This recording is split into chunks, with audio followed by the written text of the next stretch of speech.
de leurs parents, ces jeunes de la Picardie découvrent les joies de la colonie.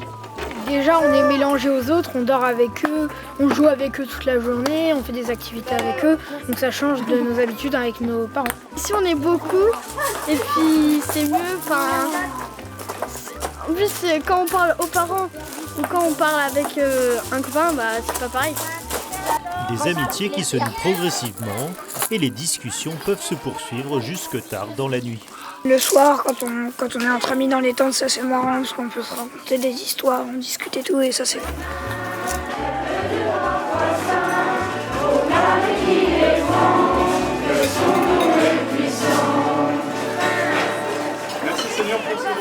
Tout l'été, l'association paroissiale de Saint-Valery-sur-Somme organise des camps pour permettre aux jeunes de sortir de leur cadre familial et de se mettre au service les uns des autres.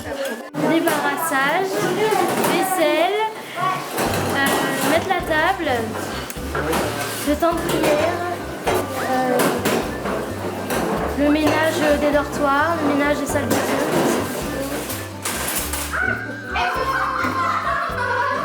Ça va s'appeler. La colonie, c'est aussi des activités vécues différemment et qui permettent de se dépasser soi-même.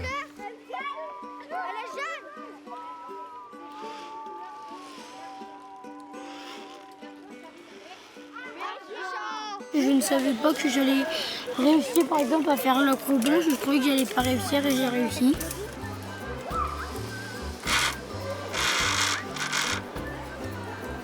Au fur et à mesure de leur séjour, les jeunes découvrent de nouvelles expériences qu'ils partageront à leurs parents de retour chez eux. Je l'ai rencontré en rentrant. Pour moi, c'est plus une surprise pour eux que moi, parce que moi, je savais ce qu'on allait faire. Par exemple, l'acrobo, je savais qu'on allait le faire. Allez, on suit. On suit au CD. Au revoir. Par nature, un enfant qui va dans un camp, qui va dans une colonie, qui va dans un centre de loisirs, découvre un autre univers. Et donc c'est bien pour lui. Un autre univers, souvent d'autres amis, voire même il ne connaît personne, donc il va se faire des relations nouvelles. Et donc c'est une belle expérience. Je crois qu'il va découvrir son autonomie, qu'il connaît déjà un petit peu par l'école, etc. Mais sur un temps long. C'est un petit peu différent. Et en même temps, il va découvrir que ses points d'appui sont différents. C'est-à-dire c'est l'activité qui va lui donner le désir d'avancer. Ça va être la relation avec les encadrants, etc. Donc pour lui, ça va être différent. Et puis avec ses amis. Ce qui nous unit, c'est à la fois que nous sommes des enfants et à la fois que nous avons un projet commun. Le projet qui est proposé par les animateurs, etc. Et donc ça, c'est une école de vie formidable. Les règles sont par nature différentes dans une colonie, dans un camp de vacances, dans un centre de loisirs qu'à la maison. Et donc c'est profitable pour l'enfant parce que ça lui apprend à découvrir d'autres univers, d'autres cadres et aussi à se positionner dans ces règles différentes. Et du coup, ça renforce ce qui se passe à la maison tout en montrant que ce n'est pas l'unique manière. Et ça, tout ça, pour l'enfant, c'est profitable parce que ça nourrit son espace de liberté qu'il va découvrir en avançant dans la vie. C'est indispensable que les parents accompagnent avant, pendant et après. Tout simplement parce que c'est la relation affective.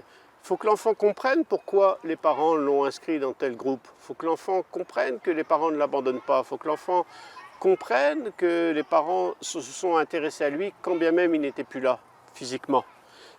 L'enfant, ce n'est pas un paquet de linge qu'on porte et puis voilà. Et donc tout ça crée l'endurcissement, si je puis dire, du cœur de l'enfant qui fait qu'il y va avec joie. Et hier, j'étais avec une famille qui m'expliquait que les enfants, ils les avaient envoyés en colonie et la mère me dit « mais c'est moi qui angoisse ». Ça fait 3 semaines qu'on n'a pas un coup de fil, qu'on n'a aucune nouvelle. Alors le père dit bah, « c'est que ça se passe bien ». Et la mère elle dit « mais moi je suis très inquiète, je les retrouve demain et tant mieux ».